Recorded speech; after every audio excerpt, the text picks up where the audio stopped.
Inimelul pole hinda, eriti kui tuleb Reportaaž merepäästeoperatsiooni õppuselt. Inimest merest otsida ja päästa. Täna me mängime läbi sellist päästeõppust, kus stsenaariumi järgi satuvad inimesed merre lennukilt. Meie asi on nad üles leida ja välja tuua.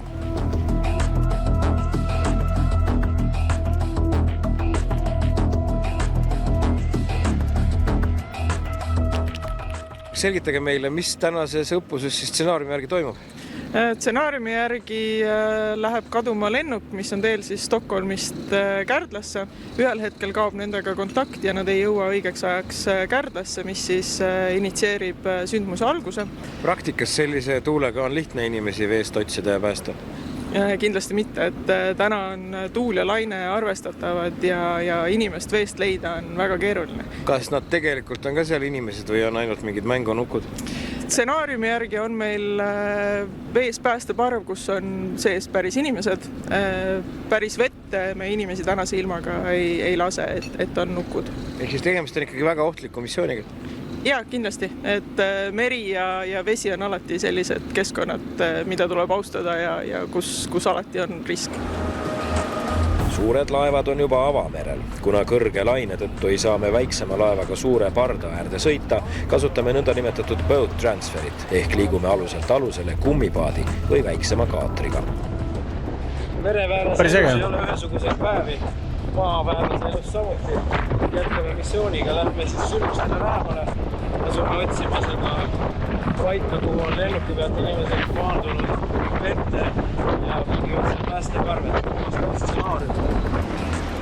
Meie esimeseks vahepeatuseks on patrull-laev Raju. Eelmise meresõiduki ehk valvega võrreldes on see juba palju suurem ja võimekam. Ülesandeid on see lõppuse käigus ka kuhjaga rohkem.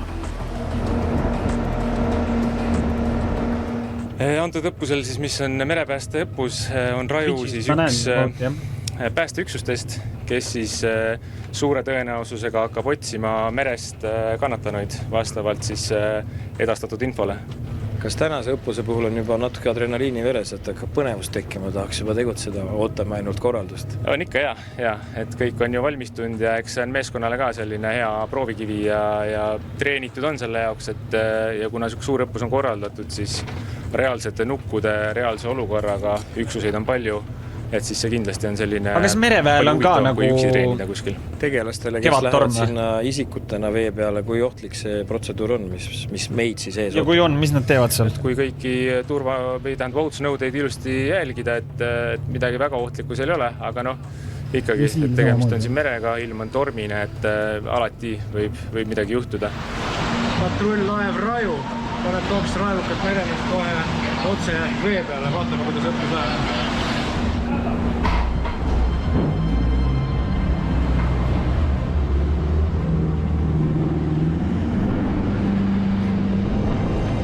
Rajult toimetab boat transfer meid päästeparvele. Siin peame kehastuma lennuõnnetusest. Mis nad teevad siis? Mingi põrkavad seal vee peal mingi...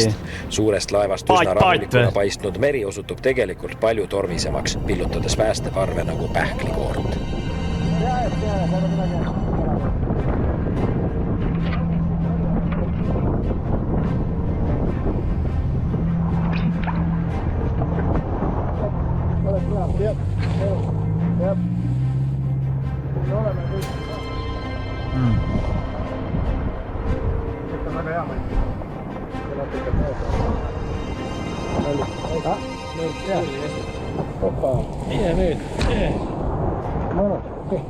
See oli nüüd üks väike laine. Pääste parve korraks peaaegu külili. Nagu ma aru saan, me paneme ankru välja. Kohe saame mereväelaste käest aru, mis siin tegelikult toimub. Ja hetkel on väga seiklusekas.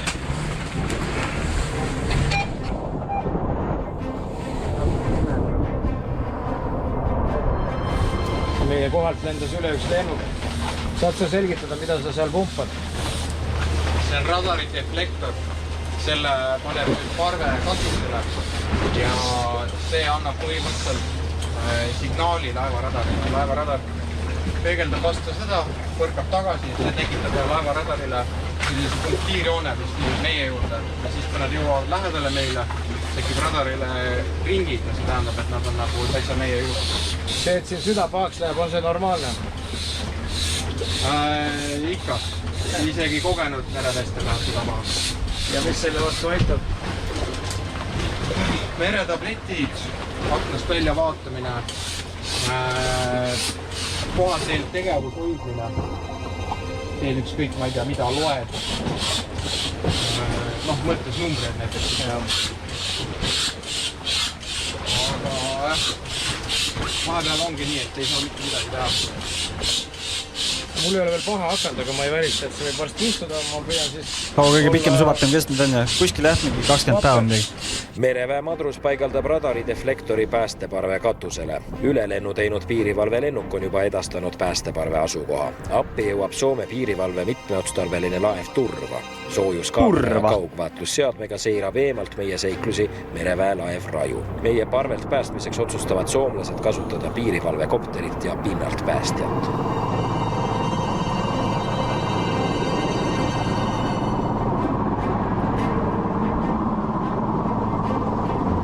See on küll cool, noh.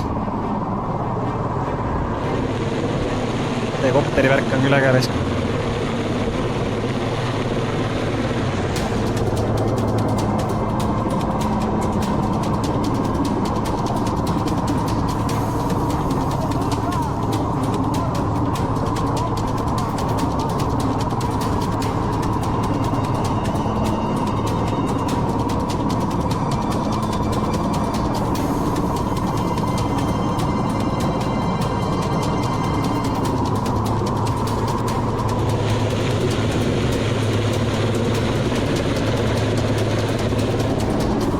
See on äge. Oleme jõudnud soomlaste kopterisse. Edasi viiakse meid Soome laeva peale nimega Turva ja vaatame, mis meiega järgmised toimingud on. Võib öelda, et parvega võrreldes on kopter nagu täiesti kindla maa peal, kuigi tegelikult me oleme õhus ja just hakkas lennukäis. Soome laeva peale lennavad.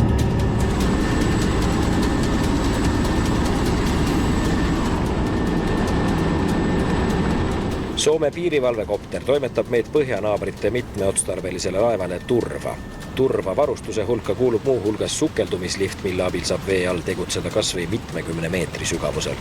Veel on laeval varokamber, allveerobotid, sonarid ja loomulikult ka 2 sauna, kuid päästeharjutus pole sellega veel sugugi läbi.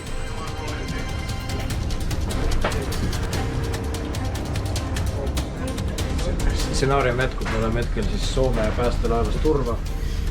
Ja te olete turvaliselt siis pääsenud suurest seiklusest, kui see enesetunne on? Praeguseks on parem.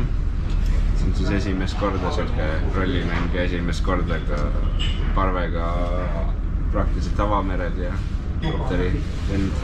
Kuidas sul muljed? Kogemuse mõttes täitsa huvitavad. Ei ole saanud varem niimoodi päästetud olnud ja pole ka sellel Soome laulil varem. Kas on pääsenud tunne? Võib nii öelda. Järgmine hüppe tundmatusse. Me oleme tulnud siis Soome mitmekülgse laeva Turva selle ukse juurde, millest erinevaid vahendeid veeskatakse. Meie olemegi järgmine vahend, millega me üritame pääseda siit edasi Kurvitsa peale. Peaaegu nagu mere peal hääletamine toimub. See you next time. I see you when I see you. Sarnaselt soomlaste Turvale on ka kindral Kurvits mitmeotstarbeline meresõiduk. Meie ülesanne on laevameeskonda tagastada 2 madrust, kes praegusel õppusel kehastasid kannatanuid.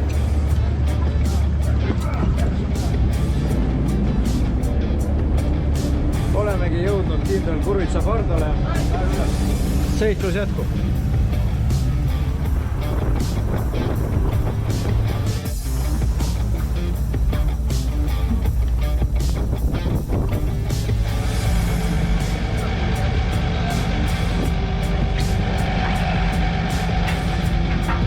Sama asi uuesti. Aga nüüd tagasi Raju peale. Rajule peame omakorda tagastama veekindlad kostüümid ja sealt naaseme juba mandrile. Ohtlike elementidega otsingu ja päästeoperatsioon on selleks korraks läbi. Kõik inimelud said päästetud. Tuule suund on nord, lähme merele tagasi järgmine kord. Вообще räppar.